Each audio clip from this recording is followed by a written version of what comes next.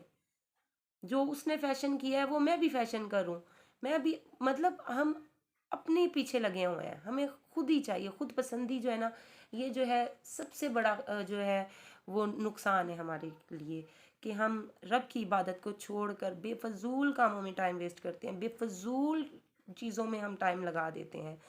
تو عبادت کسے کہتے ہیں؟ یہ تو ہم نے دیکھ لیا نا کہ توحید الوہیت ہی کو توحید عبادت بھی کہا جاتا ہے. تو عبادت کسے کہتے ہیں؟ عبادت اللہ کے امروں کی احکامات پر عمل کرنے اور اس کی نواہی روکے ہوئے کاموں کو چھوڑ دینا. یعنی اس کے روکے ہوئے کاموں کو ہم نے نہیں کرنا ہے، اور جو اللہ تعالیٰ نے ہمیں حکم دے دیا ہے، اپنے اس احکامات پر ہم نے پورا اترنا ہے، اور جو اللہ تعالیٰ نے روکے کام ہیں ان کو ہم نے چھوڑ دینا ہے. اور یہی دین کی اصل حقیقت ہے. عبادت ایک جامع اصطلاح ہے. اس میں تمام ظاہری و باطنی اقوال و اعمال شامل ہیں جنہیں اللہ تعالیٰ پسند کرتا ہے اور جن سے وہ راضی ہوتا ہے. عبادت ان تمام چیزوں سے برات بھی ہے جو اللہ تعالیٰ کو ناپسند ہے اور جن سے وہ راضی نہیں ہوتا. امام ابن تیمیہ رحمہ اللہ علیہ فرماتے ہیں، عبادت در حقیقت اللہ کی اطاعت کا نام ہے، اور اللہ تعالیٰ کی اطاعت کا طریقہ یہ ہے کہ اللہ تعالیٰ نے انبیاء و مرسلین علیہ السلام کو جو احکامات دیے ہیں ان کی تابعداری کی جائے، یعنی جو ہمارے رسول لے کر آئے ہیں، ہمارے رسول صلی اللہ علیہ وسلم نے جو ہمیں حکم دیا ہے، جس طرح ہمیں عبادت کرنے کا حکم دیا ہے، ہم اس میں کمی اور اضافہ نہیں کر سکتے۔ ہمیں اسی کے عبادت اللہ تعالیٰ کی کرنی ہے، لیکن طریقہ کس کا اپنانا ہے؟ اپنے طریقے سے نہیں، محمد مصطفیٰ صلی اللہ علیہ وآلہ وسلم کے طریقے پر ہمیں چل کر اللہ تعالیٰ کی عبادت کرنی ہے، اور یہی ہمیں حکم دیا گیا ہے۔ اہل علم کے نزدیک عبادت کے بنیادی ارکان 3 ہیں۔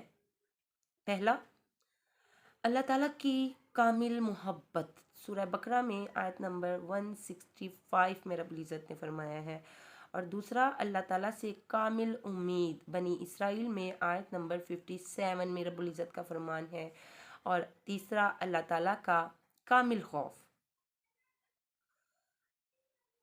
سورہ بنی اسرائیل آیت نمبر 57 ہے یہ۔ اور یہ تینوں اقسام اہل علم کے نزدیک عبادت کی 3 اقسام ہیں۔ اب ہم دیکھتے ہیں، یہ ہم نے بنیادی ارکان تو اس کے دیکھ لیے ہیں کہ کامل محبت اللہ تعالیٰ سے کامل امید، اللہ تعالیٰ کا کامل خوف جو ہے، اور اب ہم دیکھتے ہیں کہ اہل علم کے نزدیک عبادت کی 3 اقسام کون سی ہیں۔ پہلا، قلب کی عبادات، اس سے مراد ہے وہ عبادت ہے جن کا تعلق براہ راست دل سے ہے، جیسے ایمان و یقین، محبت، خوف و خشیت، رجا و رغبت، توبہ و نابت اور توکل وغیرہ۔ اور دوسرا، زبان کی عبادات، اس سے مراد ہے عبادات کے وہ سارے کام ہیں جو انسان اپنی زبان کے ذریعے سے انجام دیتا ہے، مثلاً دعائیں کرتا ہے، خیر کی دعوت دیتا ہے، نیکی کا حکم دینا اور برائی سے روکنا وغیرہ، یہ سارے زبانی اعمال ہیں جو ہم کر سکتے ہیں۔ اور تیسرا، اعضاء کی عبادت، اس سے مراد عبادت کے وہ سارے کام ہیں جو انسان اپنے اعضاء کے ذریعے سے انجام دیتا ہے۔ زیادہ تر عبادت کا تعلق جو ہے اعضاء اور جوارح سے ہوتا ہے، مثلاً وہ عبادات جنہیں اللہ تعالیٰ نے فرض قرار دیا ہے، اور رسول اللہ صلی اللہ علیہ وآلہ وسلم کے اقوال اور افعال سے ہمیں ان کی ادائیگی کا صحیح طریقہ پتہ چلتا ہے۔ مثلاً نماز جو ہے رسول اللہ صلی اللہ علیہ وسلم کے طریقے پر ہم جو ہے پڑھیں گے، اور روزہ ویسے ہی کریں گے جیسے رسول اللہ علیہ وسلم نے ہمیں بتایا ہے، ویسے ہی رکھیں گے۔ حج، زکوٰۃ، عمرہ، قربانی، نذر، صدقہ، اعتکاف، جہاد، اسلامی سرحدوں کی پہرے داری، صلہ رحمی عبادت ہے۔ یہ سب چیزیں عبادت ہیں، یعنی نیکی کا کام، اور وہ سارے کام جن کا ثواب کتاب و سنت سے ملتا ہے وہ عبادت ہے۔ اور عبادت کے تمام کام اللہ تعالیٰ کے یہاں اس وقت قبول ہوتے ہیں جب اللہ کی رضا کی خاطر انجام دیے گئے ہوں۔ اللہ تعالیٰ کی تمام احکامات کو سنت رسول صلی اللہ علیہ وسلم کے مطابق انجام دیا جائے، ریاکاری، بدنیتی اور نمائش سے کلی طور پر پرہیز کیا جائے۔ جیسے ہم صدقہ تو کرتے ہیں لیکن نمائش کے لیے، میں بہت صدقہ کرنے والی ہوں، اور دکھاوے کے ساتھ۔ دیکھیں صدقہ جو ہے دونوں طریقے سے کرنا جو ہے وہ مستحق ہے، واجب ہے، دکھا کر بھی، تاکہ دکھانا اس لیے ہے تاکہ لوگوں کو ترغیب ملے، لوگ آپ کو دیکھ کر آپ کی طرح صدقہ کرے، آپ کا مائنڈ یہ ہو کہ میں اگر اس مائنڈ سے اگر دکھا کے کر رہے ہیں کہ یار میں دکھا کر رہی ہوں صدقہ، تو میری بہنیں یا میرا بھائی کوئی بھی اٹھے گا وہ بھی کرے گا، تو یہ چیز بری نہیں ہے۔ لیکن صدقہ جو ہے، ایک ہاتھ صدقہ دو اور دوسرے ہاتھ آپ کے صدقے کا پتہ نہ چلے، آپ ایک ہاتھ کسی کی مدد کرو، دوسرے ہاتھ جو ہے کسی کا آپ نے کیسے مدد کی ہے وہ پتہ نہ چلے۔ عبادت کے کام اگر غیر اللہ کے لیے انجام دیے جائیں تو انہیں شرک کہا جائے گا۔ جو عبادت خالص اللہ تعالیٰ ہی کے لیے کرنی ہے، ہم نے کوئی دوسروں کو، پیروں کو، جو جھوٹے پیروں کو ہم راضی کرتے ہیں یا ان کے لیے ہم ان کی رستے پر چلے جاتے ہیں۔ آج کل بہت ہو رہا ہے کہ ذرا سا کچھ کام نہیں ہوتا تو ہم بھاگتے ہیں پیروں فقیروں کے پاس، تو ہمارے پاس جو ہے سب سے بڑی کتاب جس میں زندگی کے ہر ایک احکامات لکھے ہوئے ہیں، ہمارے لیے ہر طرف خیر ہی خیر ہے۔ اللہ تعالیٰ نے ہمیں، اللہ تعالیٰ کا احسان ہے، بہت بڑا احسان ہے کہ اس نے ہماری زندگی بدلنے کے لیے یہ کتاب ہم میں موجود رکھی ہوئی ہے، اور اس میں کوئی بدل نہیں سکتا، اور کتنے سالوں سے یہ کتاب کا ایک حرف بھی کوئی تبدیل نہیں کر سکا ہے۔ تو ہم دیکھتے ہیں اس کے ساتھ ہی تیسرا جو پوائنٹ تھا ہمارا، توحید اسماء صفات سے کیا مراد ہے۔ توحید اسماء صفات سے مراد یہ ہے کہ اللہ تعالیٰ کے ان اسماء حسنہ اور صفات پر ایمان لایا جائے جو اس نے اپنے بارے میں قرآن حکیم میں بیان کیے ہیں۔ تو اگر یہ میں پڑھوں گی تو تھوڑا سا لمبا ہو جائے گا، تو یہ ہم انشاءاللہ کل دیکھیں گے۔